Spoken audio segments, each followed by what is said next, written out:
George Kilpatrick, inspiration for the nation, celebrating people we feel good about. 11-0-1. Forever, ever, and ever, we're going to remember Don McPherson for his legacy at Syracuse University, the year 1987. 11-0-1. Of course, Don went on to a career in professional football, and now has his own consulting business. But I asked Don to come on. We lost legendary Syracuse running back number 44, Jim Brown, and I wanted Don to talk to me about what he thinks the legacy of Jim Brown is for Syracuse and what, if any, impact he had on many young African Americans in particular at Syracuse, and what that legacy was like for you. Yeah, you know what, George, there's no denying, if you look historically, it's really easy to talk about Jim Brown as the football player and what he meant as a pioneer, as an African-American athlete, and the work he did during the civil rights movement with Kareem Abdul-Jabbar and some of the other legendary Muhammad Ali athletes of that era. But you really have to go back to, he arrived at Syracuse in 1954, which was the same year as Brown versus the Board of Education, that landmark case. And so when you talk about the rest of the country struggling with integration in education, it was Jim Brown at a predominantly white institution in Syracuse, New York. And then once again, doing the things he did as an athlete, undeniably, arguably the greatest athlete to ever live in lacrosse and football. Everyone knows his football background, but he was considered the greatest lacrosse player ever. And the significance of him was, at that time, to be able to excel on the field. I always say, athletes like Jim and the Jackie Robinson and some of those pioneers, they weren't necessarily social justice pioneers or social justice champions. They were just great athletes with thick skin, and they had to go out and you mean going through what they went through. Yes, I go back even to the story of Wilma Sadat Singh, who was played in the 30s at Syracuse, who couldn't live on campus, right? Couldn't go in the dining halls with, and so here comes Jim Brown, a decade later, and to deal with all the racism of the time, to deal with all the segregation of the time, and obviously, people had, all the jeers of calling him all kinds of racial epithets and all the things that he had to hear and endure, and then go out and perform, right? Then go out and be a team player, then go out and, sacrifice for your team and get along with, the legendary relationship of him and Ben Schwartzwalder that was depicted in the film, The Express. Even though that film was about Ernie Davis, it showed that tension between Jim Brown and Ben Schwartzwalder. So he had to deal with a lot of the racism of the time, and then still go out and perform. How do you think that prepared Don McPherson to be a quarterback? I know Wilma Sadat Singh, which is kind of interesting, right? Couldn't live on campus, but he was actually able to be a quarterback on Syracuse University football at the time. Not many black quarterbacks at the time that you were a quarterback at Syracuse. What about that? There's no question. I just did an interview with a guy named Bruce Feldman, who writes for the Atlantic College Football, and we were talking about the Syracuse football program. And he was asking about, my decision to come here. No one flinched when I came here.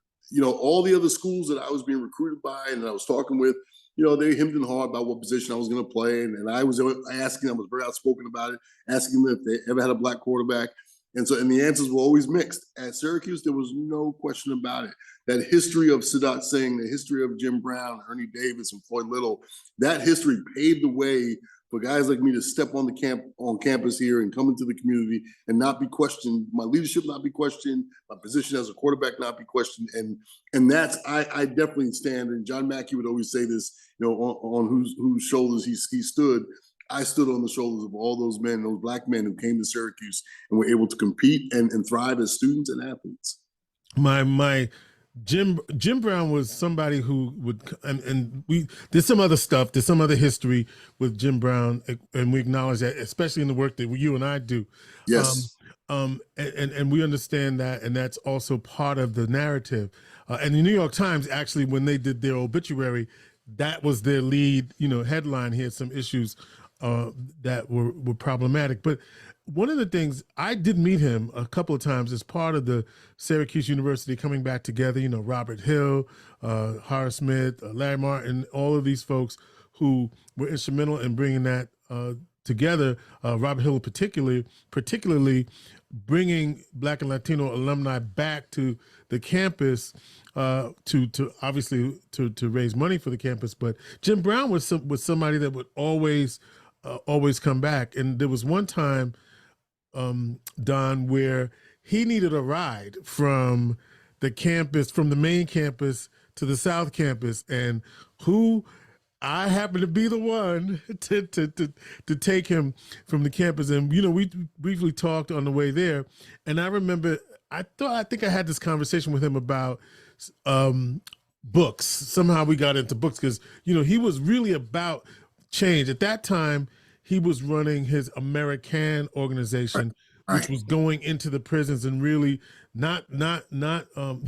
which was about transforming the lives of men. They were a for-profit entity. They were not a not-for-profit. They were a for-profit entity, and they would go in and do training and life turnaround. That's what I wanted.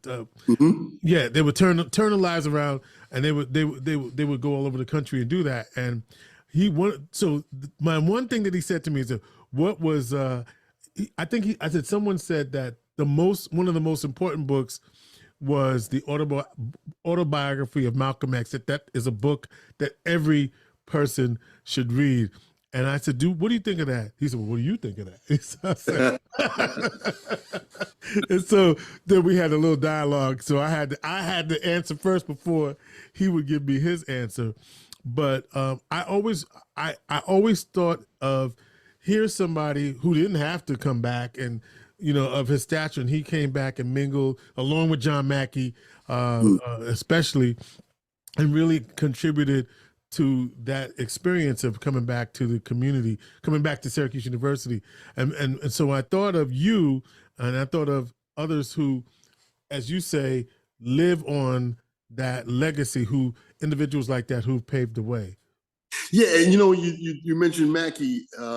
Those guys, John Mackey's from Long Island, and so was Jim from Manhasset. John Mackey from Roosevelt, and I, you know, grew up right in that same area, and so there was this. I had this knowledge of Mackey. In fact, Mackey, John Mackey's family is close friends with my family, my aunt and uncle, and you know, that legacy of those guys who not only, to your point, they were part of that legacy here at Syracuse, but they came back and they kept connected, and that's, you know, that's one of the reasons why I try to stay connected to the university, is to show that legacy, especially when we've had, you know, the last couple of years, we've had some incidents on campus where people think that, you know, Syracuse has some racism issues, and we have to remind them of how significant Syracuse has been for young African American students, and I think, you know, guys like Jim and John and others who come back, Art Monk, who serves on the board of trustees, and,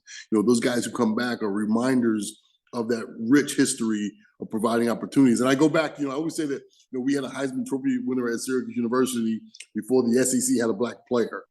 And if you think about, you know, where Ernie Davis stood between Jim Brown and Floyd Little, what an incredible history that was at that time for Syracuse University and for this community. Well, and I would just say to you, Don, and we always have these conversations, both things can be true. You can have racist incidents, and you can have a legacy of Black support. Exactly, and I think the fact that both things can be true is where we have to find growth. Right, it's where we have to find that it's not just a one-sided issue. That there is growth available. There's growth not available. There's growth that's possible. Right. Because those things, to your point, they continue to happen. Yeah, you know, I see you and I as you saying we made it, and I'm like, yeah, but we still got some stuff. Oh no, I don't think we've made it at all. No. Oh, okay. All right, I was gonna say, you know. But you know what, and that's sort of why I do the work that I do, because I think we are so far from have made it. I think that we are still in the wilderness in so many different ways. But I'm always I tend to be more, I guess I got this from my father. My father was an internal affairs detective in New York City, and probably one of the first Black internal affairs detectives. I remember, my father guarded Malcolm X when he was a uniform cop in New York. Right. But I never heard my father, as much as he dealt with all of that, I never heard him. He never complained. He never went down on himself or down on the world. He was always, even though he was an internal affairs detective, right? He was all about that social justice, but always had a sort of a kind of an even keel about it. I think that's where I get it from. Right. Like I said, not too high, not too low. Yeah, we got a lot of work to do, and I think we've got to keep on that path that we have work to do.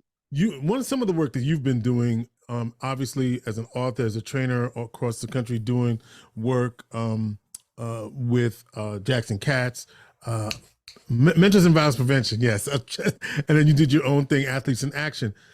It's called Athletes in Action, isn't it? Athletes in Service to America was the Athletes in Service to America. Yeah. Athletes in Action is something else. That's something else. Okay. So, and your book, you throw like a girl. Throw like a girl, right? Throw like the blind spot of masculinity. Yes. The blind spot. What is the blind spot of masculinity? The blind spot is, and it kind of goes back to what I was just saying a moment ago, is that there are a lot of privileges that men have. We often hear about male privilege, and one of our greatest privileges is silence around issues around domestic violence and sexual assault, silence around a myriad of social issues. But that silence also keeps us as men from truly exploring our wholeness as men, our authentic wholeness as men. And so we're not engaged in conversations around gender. We're not engaged in conversations around identity. And that silence keeps us from our growth. As I mentioned a moment ago, it keeps us from our growth. And so the blind spot, while we have lots of privilege and advantages as men in a patriarchal society, the blind spot is that we have not grown as men. We are still struggling with what I refer to as the narrowness of masculinity, of being tough and strong and not necessarily being emotionally honest, emotionally competent, and comprehensively emotionally honest.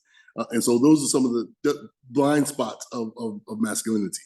And the cure for that blind spot? The cure for me that I am trying to advance is something I call aspirational masculinity. Very often we hear the term toxic, and we hear that people want to redefine. I don't think masculinity needs to be redefined as much as it is that we need to encourage each other as men and encourage our boys to live. I say live in all, authentic, whole, and evolving. Live their wholeness, live their authentic selves. That's the aspirational. I'm not asking men to stop doing something or to take something away.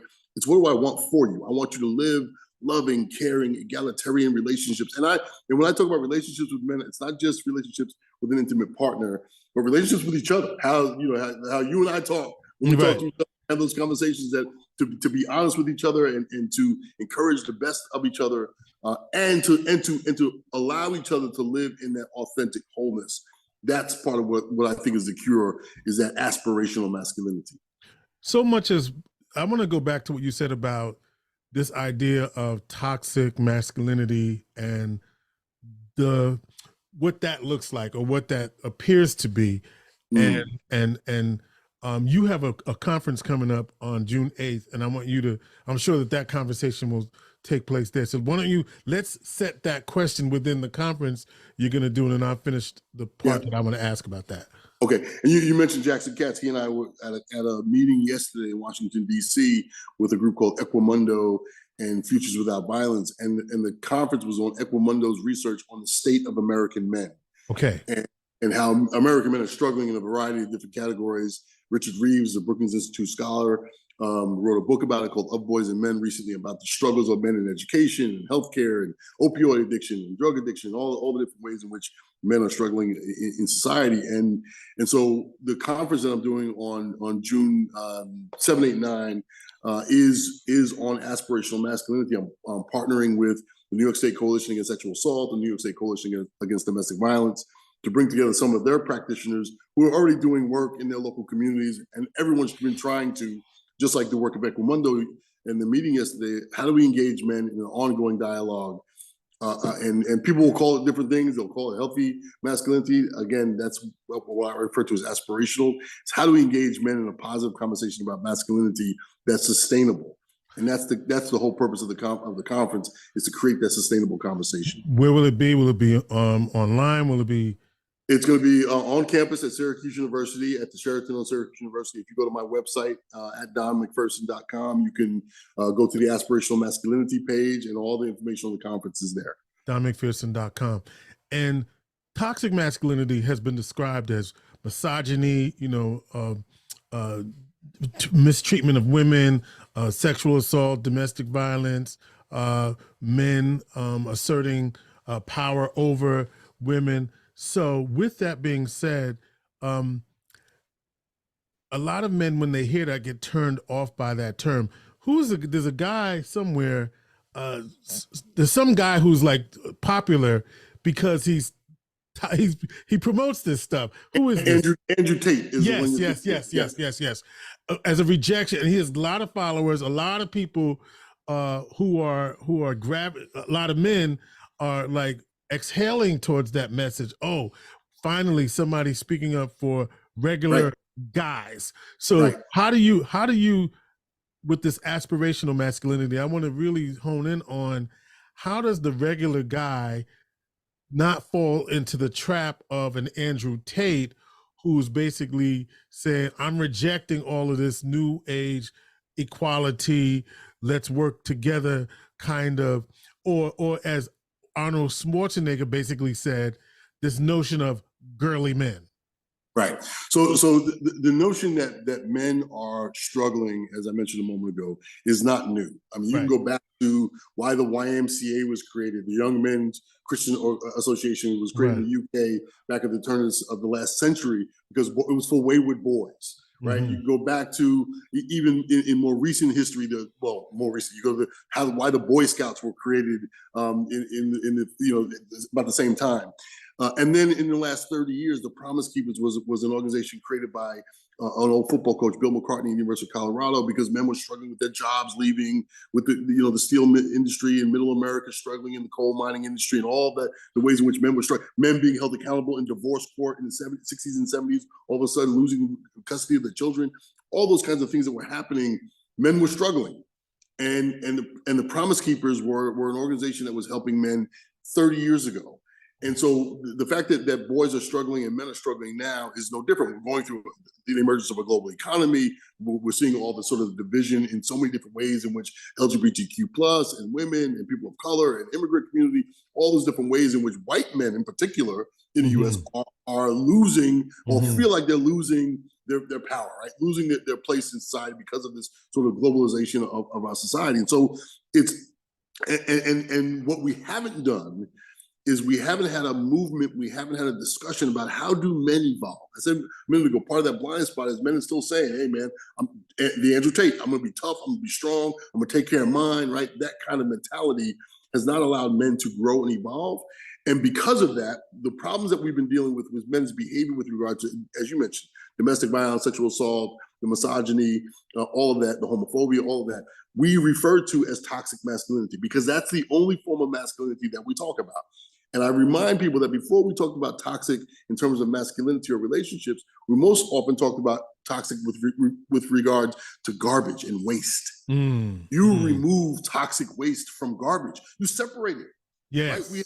Right? And so you say, just get rid of that. And so we now have a generation of young boys who've only heard masculinity referred to as being toxic. And we haven't given them something. That's why I say aspirational is what do I want for them? So let's get rid of that other behavior. By the way, all the behavior that we tend to see as being negative, it's only negative if you're limited to that. Right? I always say that if we tell men that we want men to be protectors and providers, then don't mess with my violent masculinity, right? I'm gonna need that to protect. Right. So we have to show men that it is in our wholeness and our interest to evolve into this greater understanding of masculinity and not just say, let's get rid of the toxic. That's why a guy like Andrew Tate is appealing because he's validating. He's okay, if we're toxic, let me show you what toxic looks like, right? Let me show you how to be a man. He's got a sword and then all the misogyny that is attached to it is because his message about masculinity is flimsy. It's violent, it's dehumanizing, it's disrespectful, it's ugly in so many ways. And because that's so flimsy, he needs the villain. I always say every superhero, every BS superhero needs a villain, right? And the villain for Andrew Tate is women. So the misogyny and is necessary in his message. But here's what's interesting, and I heard a lot of this discussion yesterday, is that boys are watching Andrew Tate, but they're not signing on to his message. Mm-hmm. He's entertainment and in so many ways, and he's validating some of their feelings, but they're not signing because the misogyny is so over the guy was arrested for rape and trafficking, right? So his misogyny is so over the top that boys recognize the misogyny and are uncomfortable with it, but the masculinity stuff is resonating because again, we as we and I blame us men in the field haven't given them, right? We haven't had that conversation. We've given boys, yes, you could be loving and caring and empathetic and whole and all those different things. And then by extension, we have not had a sort of a community conversation around those values for boys. So your conference is called the Conference on Aspirational and Campaign for Aspirational Masculinity, June 7th through the 9th at the Sheraton Syracuse University Hotel and Conference Center, co-sponsored by the New York State Coalition Against Sexual Assault and the New York State Coalition Against Domestic Violence, Niskasa and Niskadiv, for those who know. And, yes. And you can register at donmcpherson.com. We'll have the link for you. And Don, is this aspirational masculinity, is this your own invention, or is this something that you have collaborated with others on?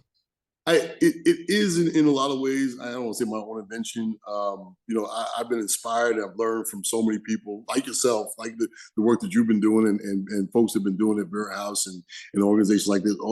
I think we tend to want to own certain things but nothing is new. Right. And so, but it is something that I am really adamant about, the term aspirational masculinity, and the part that I am pushing is, and this is going to be a little controversial thing in our field, but I'm working with the coalitions and potentially with New York State Office of Prevention of Domestic Violence, is we have to start talking to boys about what our boys need. So much of what we've been talking to them about is talking about masculinity because we want them to do something for women. We want them to make it a safer campus or a safer community. Right. We want them to do something. This is really for our boys. This is something that our boys need. They need to hear and see men like us talking about being loving and caring and emotional and being emotionally honest. They need to hear us and say and because it goes so far beyond even issues of men's violence against women. I was talking to a guy well, Joe Horan, and he was doing the work he does with young boys here in Syracuse, about even the boys who are they engaged in programs in school? Are they running for student government? Are they engaged in some of the extracurricular that maybe doesn't look so cool if you're just trying to be a hard neck, roughneck, right? And so it goes beyond that, the opportunities that boys are seeking. Yeah, you talk about this is for boys. Is two things I wanted to ask you.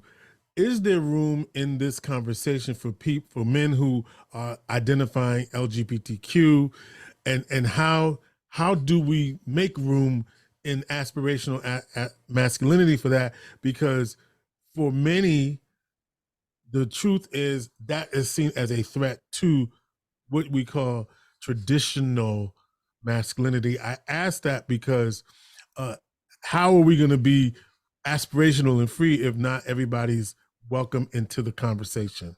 That's the whole point of aspirational, and that's why I say to live in all, authentic, whole, and evolving. If you are a trans boy, if you're a gay boy, right? This is be your authentic self. Who are you?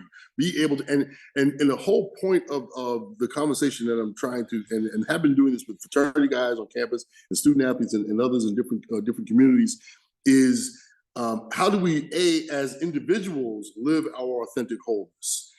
And then B, how do we create an environment around us and with the people around us to allow them that same freedom, that sure. Same authentic identity? And so, yes, it is, to use the term Big Tent, it is all identities. And I'm focused on masculinity and men and boys, but this is also for women and girls, and this is also for non-binary to be able to, and that's that key point. Be able to live your authentic wholeness, your authentic self, and your whole self, because those two things are a little bit different. Your authentic self is who are you truly, and your wholeness is, I may identify as this, but this is part of my identity as well. This is part of my family. This is part of my culture, and so to be able to embrace your wholeness. Last thing I want to ask you is about someone in pop culture who's an athlete that is going through some stuff right now, Ja Morant, and who's from he's from a family, mom and dad and all of these things. And we've seen some troubling, quote unquote, troubling things. That's not even how he grew up, right? And then most recently this week, there was like an Instagram post that was sort of cryptic, about, that was alarming, to family, which resulted something around bi and something, and it caused the police to actually do a safety check. Right. And we then learned reportedly is that, he's fine and he's going to chill out from social media. Is this somebody that's struggling with identity? Do you think, we don't know all the story, but like when you watch somebody who has been under the limelight make these kinds of choices, which don't seem to fit in with how he grew up? I'm always hesitant when people want to lionize athletes. Like we were talking about Jim Brown earlier, right? A guy has obviously, if you look at Jim's whole resume, it's not all the GOAT, right? He's not the GOAT in every aspect of his life. Right. And I think that so many athletes struggle with a whole host of issues. There's, I've been saying this for a long time as an athlete, but also as someone who's been in the world of sports my entire life. Athletes are the most insecure individuals on the planet. We are constant, and I say we, even though I don't identify as an athlete, and it hasn't been a long time, but you're constantly being judged. You're constantly worrying about whether or not you're good enough. There's always somebody coming up better than you, right? You're constantly being judged about. And nowadays, in this day and age, which has been for the last 30 years, your entire life is played out in social media. It's played out on ESPN, right? And especially in a sport like basketball, it's every night. Right. Every night, whether you had a good night or a bad night, people are talking about it. And so if you're someone who is dealing with, even the mental health conversations that I've had with college athletes. I had a young man, and I know this is straying from your question for a moment, but I had a young man who was at a Division III school playing football in Ohio about 5 years ago. And he decided he didn't want to play football anymore. And everyone around him, his mother, his sister, everyone around him was like, "What's wrong with you? This is your ticket." It wasn't his ticket. He was playing Division III football at a school, a very small school in Central Ohio. And for everyone else, they thought something's wrong with you. You don't want to play football anymore. This kid was making the most healthy decision, the wisest decision. I don't want to do this anymore. I want to take advantage of my studies. He wasn't on scholarship. He wanted to take advantage of his studies and being on a college campus. And people made him think that something was wrong with him. And I think that's where so many athletes nowadays, they're living their lives under this mandate that's the answer, especially for Black men, right? This is your answer out. This is your only option. But he's got a bag, though. That's the difference. Ja Morant has a bag. But here's the point about that is that, and I said this, and this is one of those things that people don't necessarily want to hear.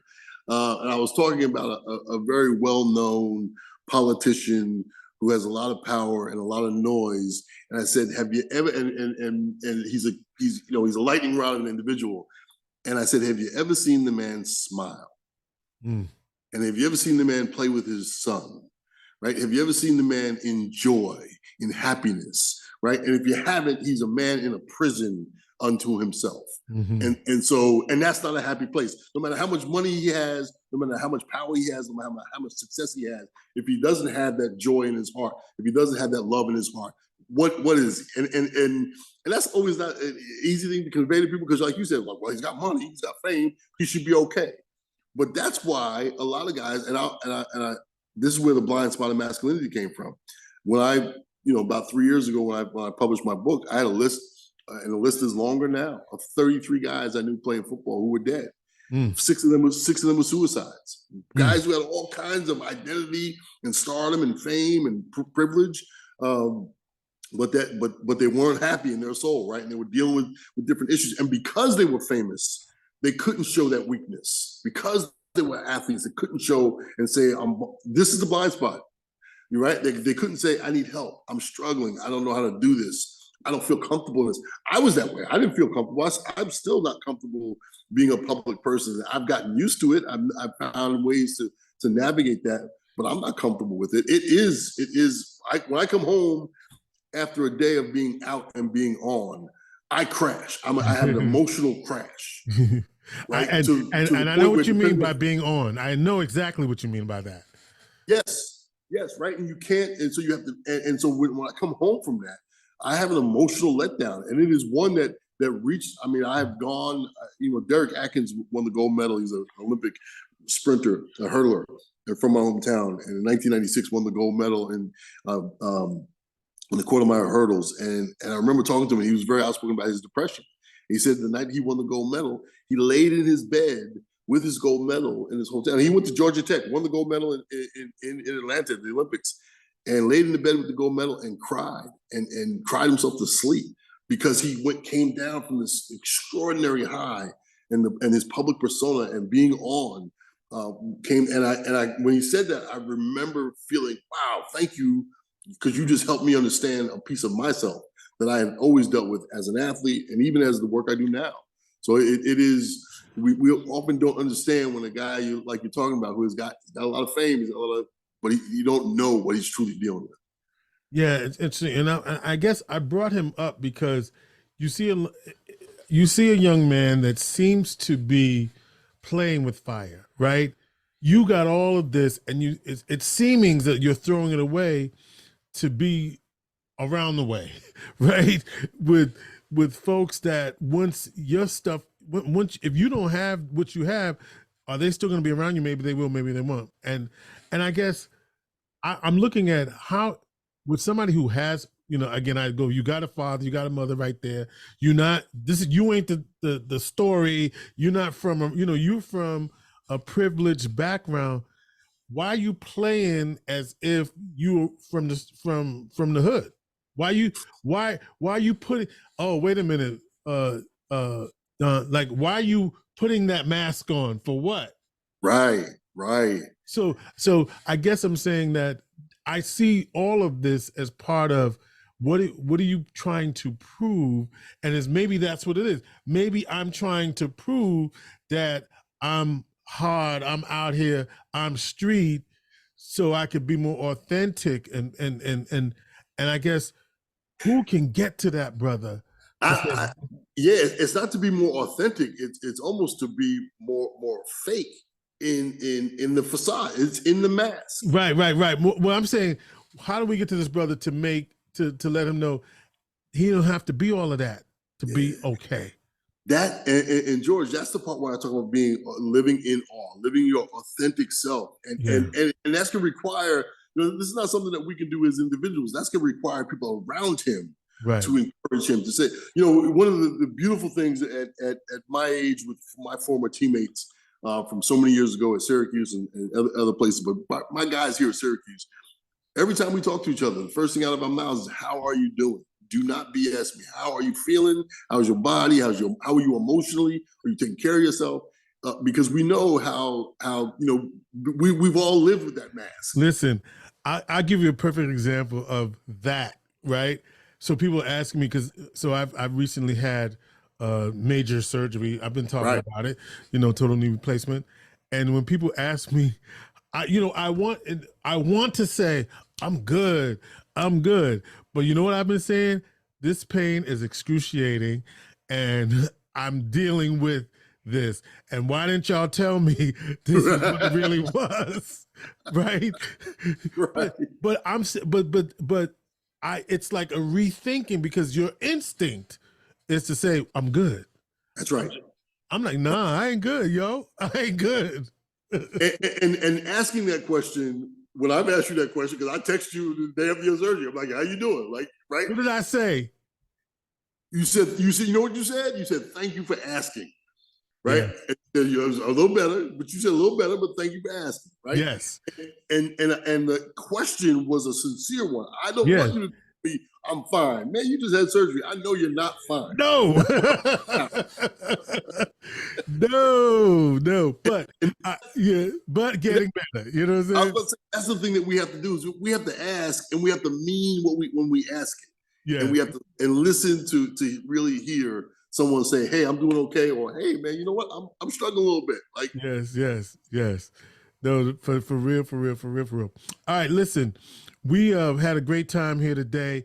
Let me remind folks, this is Don McPherson, of course, Syracuse legend. He is doing a conference at the Syracuse Sheraton University Hotel and Conference Center June 7th through the 9th. Aspirational masculinity is the topic, and you get to be a part of that. You can register at his website, donmcpherson.com. There is, I believe it's $25 or something like that, but he is got some real good stuff. Bring everybody you know. This conference should be full of men in the community that want to help other young men and boys succeed so that we can be better to one another. donmcpherson.com, June 7th through the 9th, and we look forward to seeing a sold-out crowd at the Sheraton University in Conference Center. Don, let's continue the dialogue. Let's continue the conversation. More to come. Thank you for coming on Inspiration for the Nation. Absolutely, George. Appreciate you having me.